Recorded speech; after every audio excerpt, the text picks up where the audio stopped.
23 illegals hidden in a truck cab. It's December 3rd, 2025, and these are your headlines. Texas DPS troopers say they uncovered a major human smuggling operation, finding 23 illegal aliens crammed inside the sleeper cab of an 18-wheeler during a traffic stop in LaSalle County. On November 28th, troopers pulled over the truck on I-35 after the driver, 24-year-old John David Amaya of Laredo, was seen driving on the shoulder. Amaya also had no valid commercial driver's license. A Border Patrol K-9 alerted officers who opened the sleeper compartment and found 23 individuals from Nicaragua, Guatemala, El Salvador, Honduras, and Mexico packed inside. Those individuals were handed over to Border Patrol for processing. Amaya was arrested and hit with 23 felony counts of smuggling of persons. The bust was made under Operation Lone Star. That's been Texas's state border security effort. And DPS emphasized that under a law Governor Greg Abbott signed last year, human smuggling convictions carry a mandatory minimum of 10 years in prison.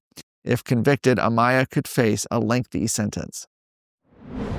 Lieutenant Governor Dan Patrick says Texas should create its own version of President Donald Trump's new child investment accounts by giving every Texas newborn an additional $1,000 from the state. The plan builds on the federal Trump accounts, which provide every American newborn with $1,000 that's invested in the stock market and cannot be used until adulthood for education or other qualified expenses. Lieutenant Governor Patrick said on X that he loves Trump's idea and asked why not do it in Texas too.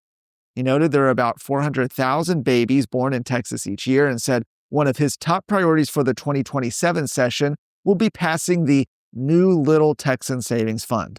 Now, under this proposal, Texas newborns would receive $1,000 from the state treasury, doubling the federal amount and giving Texas children a combined $2,000 at birth before any family contributions. Patrick estimates the state's share would cost around $400 million annually, about 1% of state spending. Senator Ted Cruz is backing the effort, saying Trump accounts will create a new generation of capitalists invested in America's success. The federal program is scheduled to launch nationally on July 4th of 2026. Let us know, what do you think about this latest proposal? Are you worried about your kid's future? You should be. I'm Charles Blaine with Texas Tomorrow. This is a show where we're going to talk about the issues and the people that are pushing the policies that concern your family, your home, and your kids. Catch Texas Tomorrow every Thursday. Democrat Representative Henry Cuellar and his wife Imelda, who had been facing federal bribery and money laundering charges, have now been granted a full and unconditional pardon by President Donald Trump. Cuellar was indicted in 2024 after an FBI raid on his Laredo home and office.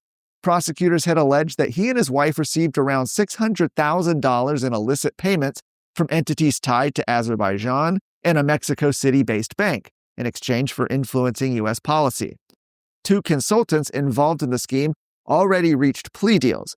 Well, Trump rejected the prosecution's premise and instead framed the case as political punishment. In a post on Truth Social today, he wrote that the Biden administration weaponized federal law enforcement to take out a member of his own party after Cuellar criticized Biden's border policies. Trump ended his statement by announcing a full and unconditional pardon, telling Cuellar, "Your nightmare is finally over." Cuellar responded with gratitude, saying the decision clears the air and allows him to continue working for South Texas. The pardon comes as Cuellar's newly redrawn district now leans heavily Republican, with Trump having carried it by 10 points. Cuellar, however, says he intends to run for re-election as a Democrat. For more of today's stories, go to TexasScorecard.com.